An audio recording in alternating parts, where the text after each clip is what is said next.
વિદ્યાર્થી મિત્રો, આ વિડીયોમાં આપણે કુલમ્સના નિયમની રીત નંબર 12 જોવાના છે। આગળ મેં તમને 11 જુદી જુદી રીતો બતાવી જે જેડબલઈ, નીટ અને ગુજકેટ માટે બહુ કામની હતી। તો 12મી રીત આ ખૂબ જ અગત્યની છે। આના પહેલાં 11મી રીત કરાવી, એ પણ મેં કીધું હતું કે ખૂબ જ અગત્યની છે કે આના આધારિત કેટલાક પ્રશ્નો જેડબલઈ અને નીટની અંદર પૂછાયેલા છે। જેડબલઈની અંદર 2014 કે 15ની અંદર આનો એક પ્રશ્ન પૂછાયો છે અને તમે બહુ આરામથી જો આ રીત આવડતી હોય તો આરામથી એનો જવાબ લાવી શકો। હવે રકમ શું છે અથવા રીત શું છે સમજો। બે સમાન દર અને સમાન વિદ્યુતભાર ધરાવતા બે ગોળાઓ બે દોરી વડે શૂન્ય અવકાશમાં લટકાવેલા છે। એટલે પહેલા બે ગોળાઓ તમે અહીંયા શૂન્ય અવકાશમાં લટકાવી દીધા।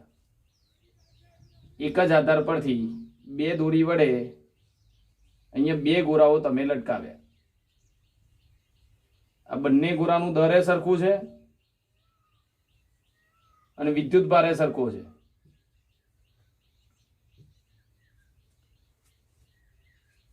ત્યારે બે દોરી વચ્ચેનો કોણ થીટા હોય છે। કેમ થીટા ખૂણો બને એનું કારણ બંને પર વિદ્યુતભાર સરખો હોય। દોરી વડે આમ લટકાવો એટલે બંને વચ્ચે અપાકર્ષી બળ લાગે એટલે બંને આમ દૂર ધકેલાય। એટલે અમુક અંતર સુધી ધારો કે x અંતર સુધી એ દૂર જાય છે અને પછી સંતુલનમાં રહે છે। એટલે અહીંયા આટલા દૂર જઈને પછી સ્થિર થઈ જાય છે x જેટલા। બે ગોળા વચ્ચેનું અંતર x જેટલું હોય છે। આ શૂન્ય અવકાશમાં સ્થિતિ થઈ। શૂન્ય અવકાશ અથવા તો હવામાં। હવે શું લખ્યું છે? હવે બંને ગોળાઓને k ડાઇલેક્ટ્રિક અચળાંક અને ρ0 ઘનતા ધરાવતા પ્રવાહીમાં લટકાવવામાં આવે તો બંને દોરી વચ્ચેનો કોણ પહેલા જેટલો જ રહે છે। એટલે પહેલા થીટા હતો તો પછી થીટા જ રહે છે। તો ગોળાના દ્રવ્યની ઘનતા કેટલી થાય? તો હવે તમે આને ડાઇલેક્ટ્રિક માધ્યમની અંદર લટકાવવામાં આવે એટલે આ રીતે જો આ આધાર છે। આધાર પરથી બંને ગોળાઓને તમે ડાઇલેક્ટ્રિક માધ્યમની અંદર લટકાવી દીધા।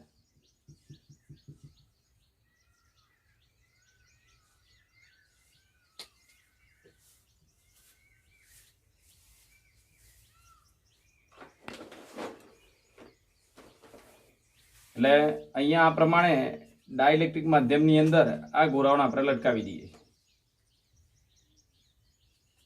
જો હવે આગળ જુઓ, હવે બંને ગોળાઓને k ડાઇલેક્ટ્રિક અચળાંક અને ρ0 ઘનતાવાળા પ્રવાહીમાં લટકાવવામાં આવે ત્યારે બંને દોરી વચ્ચેનો કોણ હવામાં જે હતો શૂન્ય અવકાશમાં એટલો જ રહે છે। એટલે અહીંયા જુઓ તમે આ બંને ગોળાઓને k ડાઇલેક્ટ્રિક અચળાંક જેનો ડાઇલેક્ટ્રિક અચળાંક k છે અને ઘનતા ρ0 છે એવા પ્રવાહીની અંદર લટકાવી દીધા અને તો પણ આ બંને વચ્ચેનો જે ખૂણો છે એ પહેલા જેટલો જ રહે છે। તો ગોળાના દ્રવ્યની ઘનતા શોધો। હવાની અંદર અહીંયા આવી સ્થિતિ જ્યારે આપી હોય કે ગોળાઓને દોરી વડે લટકાવેલા હોય ત્યારે અહીંયા આ ગોળાઓ અહીંયા સંતુલનમાં છે મતલબ એના પર કોઈક બળ લાગતા હશે અને એ બળોની પરિણામી અસર 0 હશે। મતલબ અહીંયા જેટલા બળો લાગે છે પહેલા નક્કી કરો। પહેલું કામ એ જ કરો। તો પહેલું બળ ક્યાં લાગે? એક નીચે તરફ વજન બળ mg। બીજું બળ કઈ તરફ લાગે? તો આ તરફ। બે ગોળાઓ એકબીજાને અપાકર્ષી બળ લગાડે એટલે આ તરફ લાગતું અપાકર્ષી બળ F અને અહીંયા લાગતું તણાવ બળ T।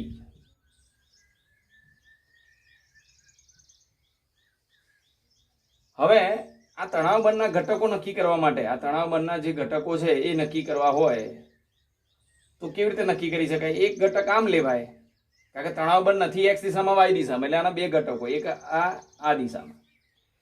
તો અહીંયા એક લંબ દોર દો। આગળ રીત નંબર 11 તમે રીત નંબર 11 ના જોઈ હોય તો ખાસ જોઈ લેજો કારણ કે એમાં આ કોન્સેપ્ટ છે જ। અડધો કોન્સેપ્ટ છે, અડધો નવો છે। તો અહીંયા જે ખૂણો બન્યો અડધો ખૂણો એને થીટા ડેશ કહી દઈએ। થીટા ડેશ એટલે અડધો ખૂણો એટલે આ થીટાનો અડધો ભાગ થીટા ડેશ બરાબર, ચલો હું થીટા ડેશ જ લખું છું, તમારે સમજી લેવાનું। થીટા ડેશ અહીંયા લખી દો। થીટા ડેશ બરાબર થીટા બાય 2 આ આખા ખૂણાનો અડધો ભાગ થયો તો આ થીટા ડેશ થાય। હવે આ જે તણાવ બળ છે એનો આ તરફનો ઘટક એટલે જેની સાથે ખૂણો બનાવે એ કોસ ઘટક થાય t cos થીટા ડેશ અને આ ઘટક લખો તો t sin થીટા ડેશ। હવે સંતુલન માટેની શરત વાપરો તો જો શૂન્ય અવકાશમાં શૂન્યાવકાશમાં અથવા તો હવામાં સંતુલન માટેની શરત પરથી સંતુલનની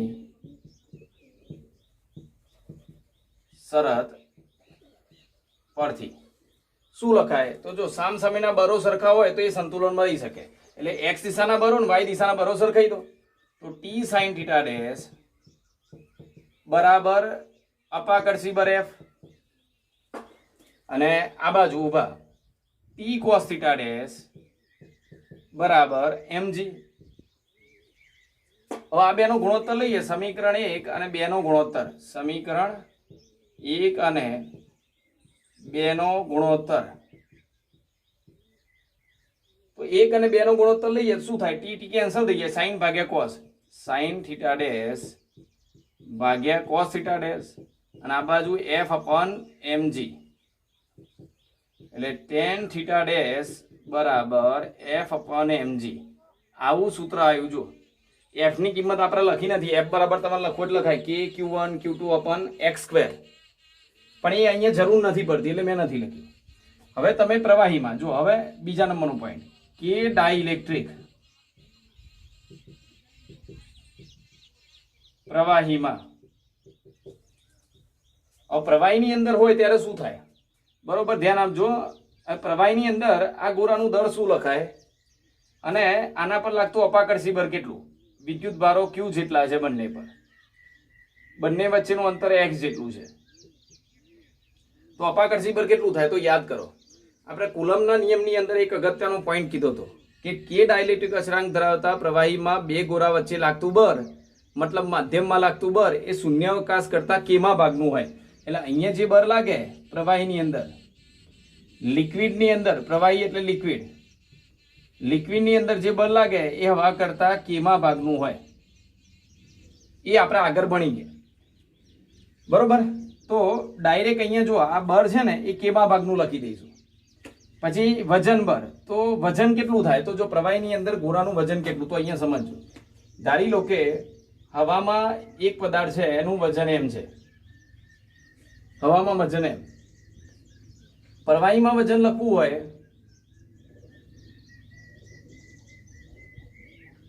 તો એક તો આના પર બે પ્રકારના બળ લાગે. પ્રવાહીની અંદર કોઈ પણ પદાર્થ પર બે પ્રકારના બળ લાગે. એક નીચે તરફ વજન બળ એટલે mg, અને ઉપર તરફ વિસ્થાપિત પ્રવાહીનું વજન એટલે ઉત્પ્લાવક બળ, જેને આપણે ઉત્પ્લાવક બળ કહીએ. પ્રવાહી વડે ઉપર તરફ લાગે m0g. વિસ્થાપિત પ્રવાહી, પ્રવાહી કેટલું વિસ્થાપિત થાય સમજો. આ ગોળો અંદર તમે પ્રવાહીની અંદર ઉમેર્યો તો આટલા ભાગનું પ્રવાહી દૂર ખસી જાય, અને એ પ્રવાહી જે દૂર ખસ્યું મતલબ વિસ્થાપિત થયું એટલું જ વજન બળ ઉધ્વ દિશામાં લાગે. તો એનો મતલબ એવો થયો કે નીચે તરફ 50 જેટલું બળ લાગતું હોય એટલે 50 kg વજન હોય, તો ઉત્પ્લાવક બળ ઉપર તરફ 20 જેટલું હોય. તો પરિણામે પ્રવાહીની અંદર આ ગોળાનું વજન 50 માંથી 20 બાદ થાય, મતલબ mg માઇનસ m0g થાય. એટલે અહીંયા લખાય m માઇનસ m0g. આ g કોમન કાઢી દીધો એટલે પ્રવાહીની અંદર ગોળાનું વજન એ ઉત્પ્લાવક બળના કારણે ઘટી જાય. કેવી રીતે આવ્યું? જો આ વજન બળ નીચે તરફ, ઉત્પ્લાવક બળ ઉપર તરફ. આ પ્રવાહીનું દળ છે, આ વિસ્થાપિત આ ગોળાનું દળ છે, અને આ વિસ્થાપિત પ્રવાહીનું દળ છે. અને વિસ્થાપિત પ્રવાહી વડે જે બળ લાગે ઉપર લખીએ છીએ આપણે. આમાંથી આ બાદ કરો એટલે ગોળાનું વજન પ્રવાહીમાં આવી જાય. તો બસ હવે તમારે કશું કરવાનું નથી. જો તો આ સૂત્રનો ઉપયોગ કરો. ખૂણો થીટા ડેશ જ થવાનો, અડધો ખૂણો એટલે ખૂણો એટલો ને એટલો જ હતો તો અડધો ખૂણો પણ એટલો ને એટલો જ થશે થીટા ડેશ. બળ કેટલું થઈ જાય? તો માધ્યમમાં બળ એ શૂન્યાવકાશમાં બળ કરતા કેમાં ભાગનું, શૂન્યાવકાશમાં f હતું તો આમાં ભાગ્યા કે કરતો. પછી વજન બળ શું લખાય? m minus m0 into g. બસ આટલું આવડે એટલે જવાબ આવી ગયો. આ બેને સરખાઈ દો, સમીકરણ 1 ના સમીકરણ 2. હવે જુઓ અહીંયા બંને f0 કેન્સલ, બંને g કેન્સલ, તો શું વધ્યું? હવે નીચેનો ભાગ સરખાઈ દો તો m બરાબર mk માઇનસ m0k. હવે અહીંયાથી આ બંનેમાંથી m વાળો ભાગ જોડે લાવો એટલે m0k આ બાદ લાવો, m0k, અને m આ બાદ લાવો એટલે mk માઇનસ m. તો m0k બરાબર m કોમન તો k માઇનસ 1. હવે જો આ પ્રવાહીની ઘનતા એટલે પ્રવાહીનું પ્રવાહીનું દર બરાબર પ્રવાહીની ઘનતા ઇન્ટુ કદ. દર બરાબર ઘનતા ઇન્ટુ કદ. અને અહીંયા આ ગોરાનો દર એટલે ગોરાની ઘનતા ઇન્ટુ કદ અને K-1. અને જો ગોરાનો જેટલો ભાગ ડૂબે એટલો જ ભાગ પ્રવાહી વિસ્થાપિત થાય, એટલે બંને કદ સરખા જ થાય. પ્રવાહીનું કદ, ગોરાનું કદ બંને સરખા. દર બરાબર ઘનતા ઇન્ટુ કદ, દર બરાબર ઘનતા ઇન્ટુ કદ. કદ અહીંયાથી કેન્સલ કરો તો ગોરાના દ્રવ્યની ઘનતા તો રોને કરતા બનાવો તો ρ0 K અપન K-1. તો આ રીતે યાદ રાખો, જ્યારે કોઈ બે ગોરાઓને એક જ આધાર પરથી દોરી વડે લટકાવેલા હોય અને એને ρ0 ઘનતાવાળા પ્રવાહી અને K ડાઇલેક્ટ્રિક અચળાંકના પ્રવાહીની અંદર લટકાવતા તે બે દોરી વચ્ચેનો કોણ થીટા જેટલો જ રહેતો હોય તો ગોરાના દ્રવ્યની ઘનતા આ સૂત્ર પરથી શોધી શકાય. હવે આનું એક આપણે ઉદાહરણ જોઈએ.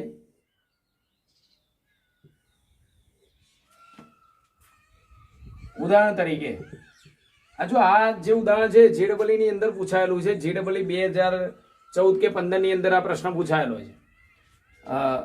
યાદ રાખજો, અહીંયા ધ્યાન આપજો કે કોઈ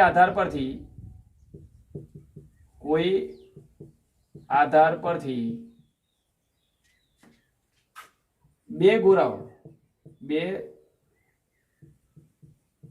સમાન દર અને વિદ્યુત ભાર ધરાવતા બે ગોરાઓ K બરાબર 3 ડાઇલેક્ટ્રિક અચળાંક અને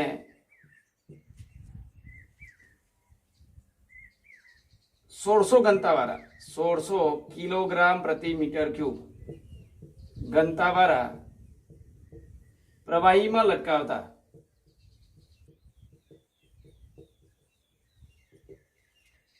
તેમની વચ્ચેનો કોણ, તે બે ગોરાઓની દોરી વચ્ચેનો કોણ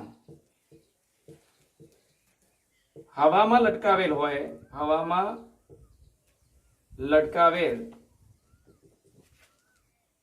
હોય તેટલો મળે છે. તો ગોરાના દ્રવ્યની ઘનતા શોધો. હવે આ જે પ્રશ્ન છે એ JEE માં પૂછાયેલો પ્રશ્ન છે. આ પ્રકારનો પ્રશ્ન પૂછાયો છે, જો યાદ રાખજો. હવે અહીંયા તમને પ્રવાહીની ઘનતા આપી છે 1600 કિલોગ્રામ પ્રતિ મીટર ક્યુબ. ડાઇલેક્ટ્રિક અચળાંક આપ્યો છે 3. તો ગોરાના દ્રવ્યની ઘનતા કેટલી?